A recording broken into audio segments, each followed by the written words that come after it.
पहला आंसर जो sir Philip Sidney Stephen Gosson को देते हैं कि आप कहते हैं कि पोइट्री जो है वो मदर ऑफ ईवल है। पोइट्री जो है वो लैंग्वेज है वाइल लोगों की, पैशनेट करती है लोगों को, ईवल कॉज और ईवल पैशन उभारती है, प्रवोक करती है। और प्लेटो ने अपनी जो रिपब्लिक है बुक उससे इसको बैनिश किया है। तो कहता है कि सबसे पहला जो मैं बताना चाहूँगा कि पोइट्री की सिग्निफिकेंस बताऊँगा। What is the significance of poetry, कि पोइट्री की सिग्निफिकेंस क्या है।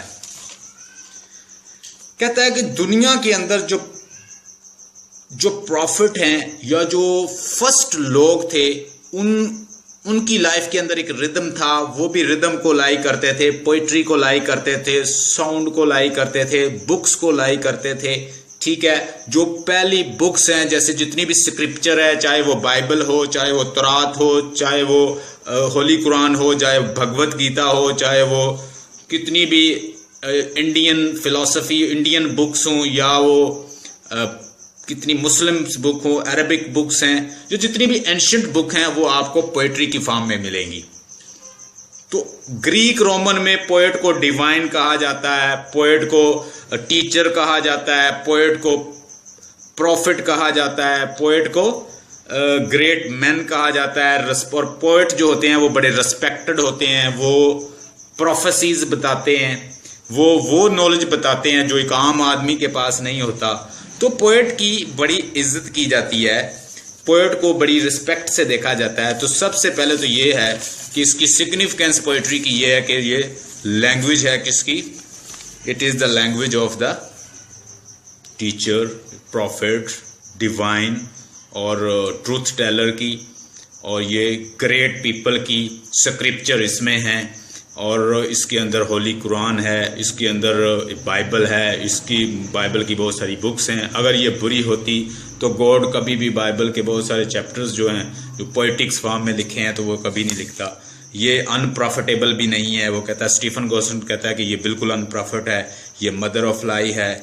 ये क्या है, ये लीड करती है सिंफुल बिहेवियर की तरफ, लीड करती है लोगों को। तो ये सब कुछ वो कहता है जितने भी चार्जेस लगाए हैं ये टोटली रॉन्ग हैं।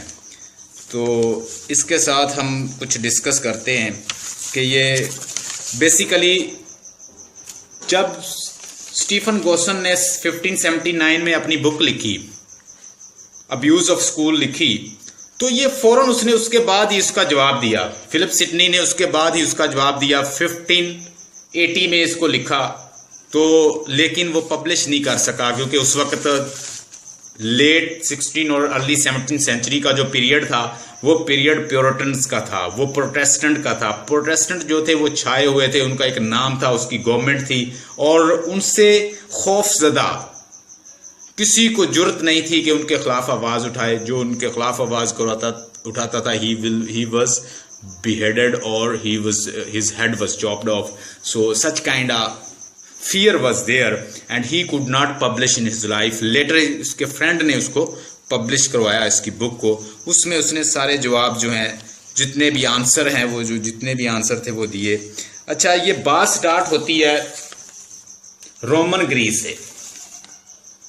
अगर आप बैक चले जाएं तो हमने पढ़ा था अरिस्टोटल और प्लेटो को पढ़ा था। प्लेटो जो था वो मास्टर था, उस्ताद था अरिस्टोटल का। प्लेटो ही was the master of Aristotle. Aristotle being a disciple, he wrote answer of the charges, like in his Republic book. Plato in his Republic book he wrote something against poetry. He says that the poetry is mother of lie, the poetry is not good, the poet and poetry they are speaking lie, यानी झूठ बोलते हैं। तो मेरी Republic में इनकी कोई जगह नहीं है जो बुक है। तो वहाँ फिर अरिस्टोटल सामने आते हैं, उन्होंने द पोएटिक्स के नाम से एक बुक लिखी। उसके अंदर बताया कि पोइट्री जो है बिल्कुल इमिटेशन है, और वो कहता है, प्लेटो कहता है ये ट्वाइस अवे फ्रॉम रियलिटी होती है। जो पहले हमारे पास मौजूद है, ये पहले ये कॉपी है, उसकी कॉपी मजीद बनाते रहते हैं, इमिटेट करते हैं।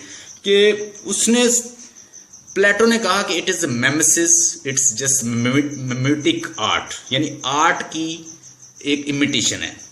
जो कुछ हमारे सामने है रियल लाइफ में उसकी इमिटेशन होता है क्या, जो हम लिखते हैं, चाहे वो आर्ट हो, चाहे वो पोइट्री हो, चाहे वो पेंटिंग हो, जो कुछ इंसान देखता है वैसे ही लिख देता है। और किसी हद तक प्लेटो इस बात में ठीक है और ये इसको एंडोर्स करता है।